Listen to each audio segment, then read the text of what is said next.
ಸ್ನೇಹಿತರೆ, ಎಲ್ಲರಿಗೂ ವಿಜಯ ಜ್ಞಾನ ಸುಂದರ ಶಾಲೆಗೆ ಸ್ವಾಗತ ಸುಸ್ವಾಗತ.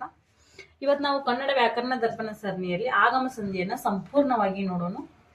ಏನಂತಂದ್ರ ಇದು SSLC, KPSC, KE ಮತ್ತು HSTR, GPSTR ಪರೀಕ್ಷೆಗಳಿಗೆ ಉಪಯುಕ್ತವಾಗಿರೋದ್ರಿಂದ ಇದನ್ನ ಏನ್ ಮಾಡ್ರಿ ಅಂತಂದ್ರೆ ಎಲ್ಲರೂ ನೋಟ್ಸ್ ಮಾಡ್ಕೊಳ್ತಾ ಹೋಗಿ. ಏನಾದ್ರೂ ನನ್ನ ಕ್ಲಾಸ್ ನಿಮ್ಗೆ ಇಷ್ಟ ಆಗಿತ್ತಂತಂದ್ರ ಲೈಕ್ ಮತ್ತು ಸಬ್ಸ್ಕ್ರೈಬ್ ಮಾಡಿ ಅಂತ ಹೇಳ್ತಾ ಇವತ್ತೇನ್ ಮಾಡೋಣ ಅಂತಂದ್ರೆ ಆಗಮ ಸಂಧಿಯನ್ನ ಸ್ಟಾರ್ಟ್ ಮಾಡ್ಬಿಡೋಣ. ಆಗಮ ಸಂಧಿ, ಆಗಮ ಅಂತಂದ್ರೆ ಬರುವುದು. ಇಲ್ಲಿ ಸ್ವರದ ಮುಂದೆ ಸ್ವರವು ಬಂದು ಸಂಧಿಯಾಗುವಾಗ ಯಕಾರರ ಬರ್ಬೇಕು, ಉಕಾರರ ಬರ್ಬೇಕು. ಇದಕ್ಕೇನಂತ ಹೇಳಿ ಕರಿತೇವೆ ಅಂತಂದ್ರೆ ನಾವು ಆಗಮ ಸಂಧಿ ಅಂತ ಹೇಳಿ ಕರಿತೀವಿ. ಇಲ್ಲಿ ಆಗಮ ಸಂಧಿಯಲ್ಲಿ ಎರಡು ಪ್ರಕಾರಗಳು, ಯಕಾರಾಗಮ ಮತ್ತು ವಕಾರಾಗಮ. ಯಕಾರರ ಆಗಮವಾಗಬೇಕು, ಇಲ್ಲ ವಕಾರರ ಆಗಮವಾಗಬೇಕು. ಆದ್ರಿಂದ ಇಲ್ಲಿ ನೋಡ್ರಿ, ಫಸ್ಟ್ ಒನ್ ನಾವ್ ಏನ್ ಮಾಡೋಣ ಅಂತಂದ್ರೆ ಯಕಾರಾಗಮ ಸಂಧಿಯನ್ನ ನೋಡೋಣಂತ.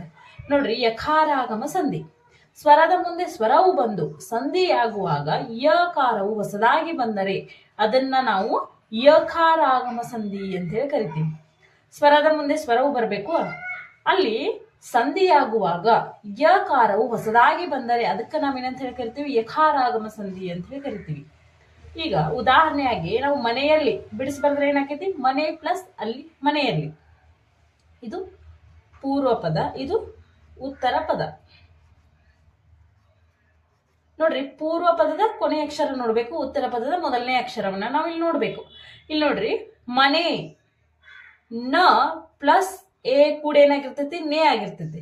ಆದ್ರಿಂದ ಇಲ್ಲಿ ಸ್ವರ ಬಂದ್ರೆ ಸ್ವರ ತಗೋಬೇಕು, ವ್ಯಂಜನ ಬಂದ್ರೆ ವ್ಯಂಜನ ತಗೋಬೇಕು. ಇಲ್ಲಿ ಸ್ವರ ಬರುವ ಸಾಧ್ಯತೆ ಇರೋದ್ರಿಂದ ನಾ ಏನ್ ಮಾಡೇನಂತಂದ್ರ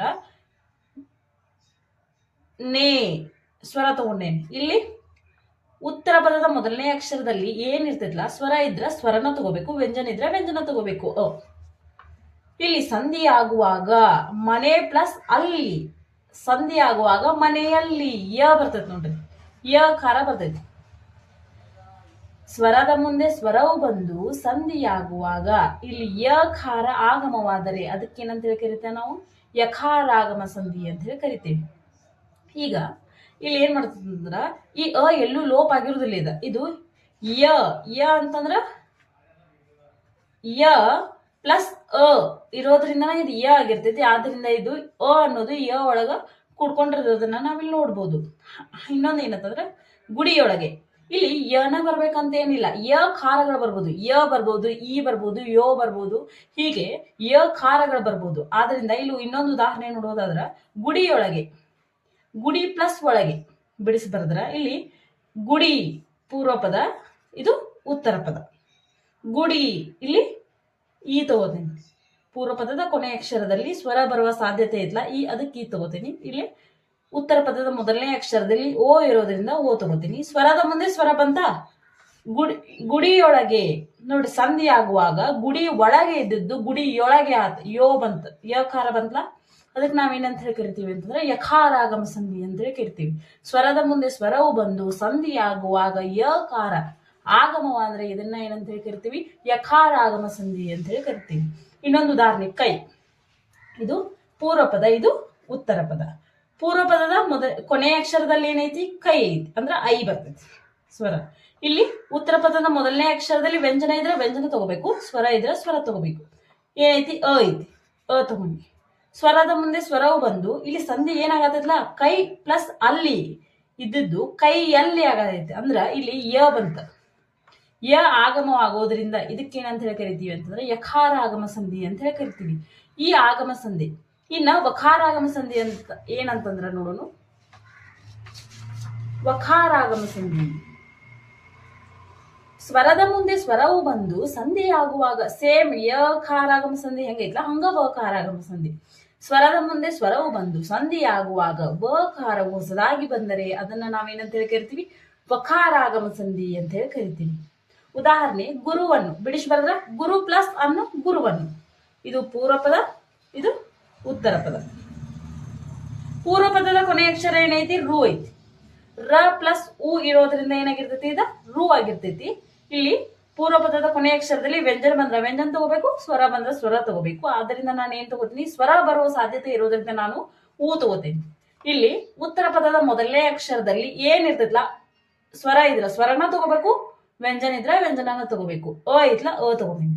ಸ್ವರದ ಮುಂದೆ ಸ್ವರ ಬಂತ, ಸ್ವರದ ಮುಂದೆ ಸ್ವರವು ಬಂದು ಇಲ್ಲಿ ಏನ್ ಸಂಧಿ ಆಗ್ತಿತ್ತಲ್ಲ, ಗುರು ಪ್ಲಸ್ ಅನ್ನು ಇದ್ದದ್ದು ಗುರುವನ್ನು ಹಾಕಿತಿ, ವಕಾರ ಆಗಮ ಆಗ್ತೈತಿ ಇಲ್ಲಿ. ಆದ್ರಿಂದ ನಾವೇನಂತ ಹೇಳಿ ಕರಿತೀವಿ, ವಕಾರ ಆಗಮ ಸಂಧಿ ಅಂತ ಹೇಳಿ ಕರಿತೀವಿ. ನೋಡ್ರಿ, ವ ಅನ್ನೋದು ಹೆಂಗಾಗಿರ್ತೈತಿದ, ವ ಪ್ಲಸ್ ಅ ಇರೋದ್ರಿಂದ ಏನಾಗಿರ್ತೈತಿ, ವ ಆಗಿರ್ತೈತಿ. ಇದೆಲ್ಲೂ ಲೋಪ ಆಗಿರೋದಿಲ್ಲ. ಅ ಅನ್ನೋದು ವ ಒಳಗ ಕುಡ್ಕೊಂಡಿರೋದನ್ನ ನಾವಿಲ್ಲಿ ನೋಡ್ಬೋದು. ಹೊಲವನ್ನು, ಇದು ಹೊಲ ಪ್ಲಸ್ ಅನ್ನು, ಇದು ಪೂರ್ವ ಪದ, ಇದು ಉತ್ತರ ಪದ. ಪೂರ್ವ ಪದದ ಕೊನೆಯ ಅಕ್ಷರದಲ್ಲಿ ಲ ಐತಿ ಅಂತಂದ್ರೆ ಅ ಬರ್ತೈತಿ. ಇದು ಉತ್ತರ ಪದದ ಮೊದಲನೇ ಅಕ್ಷರದಲ್ಲಿ ಅ ಐತಿ.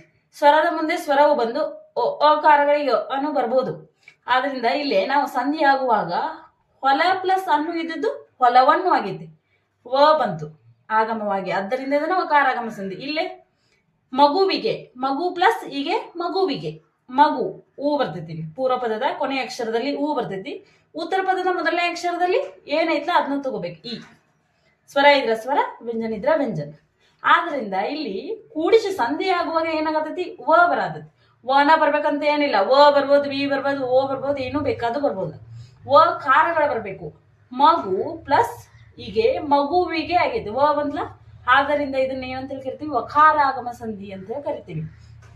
ಇಲ್ಲಿ ಮರವನ್ನು ಬಿಡಿಸಬಾರ್ದ್ರೆ ಏನಾಗತ್ತೀವಿ, ಲಾಸ್ಟ್ ಎಕ್ಸಾಂಪಲ್ ನೋಡ್ರಿದ, ಮರ ಪ್ಲಸ್ ಅನ್ನು ಮರವನ್ನು, ಮರ ಅ ಬರ್ತೈತೆ. ಪೂರ್ವ ಪದದ ಕೊನೆಯ ಅಕ್ಷರದಲ್ಲಿ ಸ್ವರ ಬರುವ ಸಾಧ್ಯತೆ ಇರೋದ್ರಿಂದ ನಾನು ಏನ್ ತಗೋತೀನಿ, ರ ಅ ಬರಾದತ್ತೆ ನೋಡ್ರಿ ಲಾಸ್ಟ್, ಅದಕ್ಕೆ ಸ್ವರ ತಗೋತೀನಿ. ಇಲ್ಲಿ ಉತ್ತರ ಪದದ ಮೊದಲನೇ ಅಕ್ಷರದಲ್ಲಿ ವ್ಯಂಜನ ಬಂದ್ರ ವ್ಯಂಜನ ತಗೋಬೇಕು, ಸ್ವರ ಬಂದ್ರ ಸ್ವರ ತಗೋಬೇಕು. ಇಲ್ಲಿ ಏನೈತಿ, ಅ ಐತಿ, ಅ ತಗೋತೀನಿ ಅಂದ್ರೆ ಸ್ವರ ತಗೋತೀನಿ. ಸ್ವರದ ಮುಂದೆ ಸ್ವರ ಬಂತ. ಇಲ್ಲಿ ಸಂಧಿ ಆಗುವಾಗ ಅಂದ್ರ ಇವುಗಳನ್ನು ಕೂಡಿಸಿ ಬರೆಯುವಾಗ ಇಲ್ಲಿ ವ ಬಂತ್ ನೋಡ್ರಿ, ಮರ ಪ್ಲಸ್ ಅನ್ನು ಇದ್ದುದು ಮರವನ್ನು ಆಯ್ತು, ವ ಬಂತ್ಲ. ಅದಕ್ಕೆ ಏನಂತ ಹೇಳಿ ಕರಿತೀವಿ, ವ ಆಗಮವಾಗುವುದರಿಂದ ಇಲ್ಲಿ ವಕಾರಾಗಮ ಸಂಧಿ ಅಂತ ಹೇಳಿ ಕರಿತೀವಿ.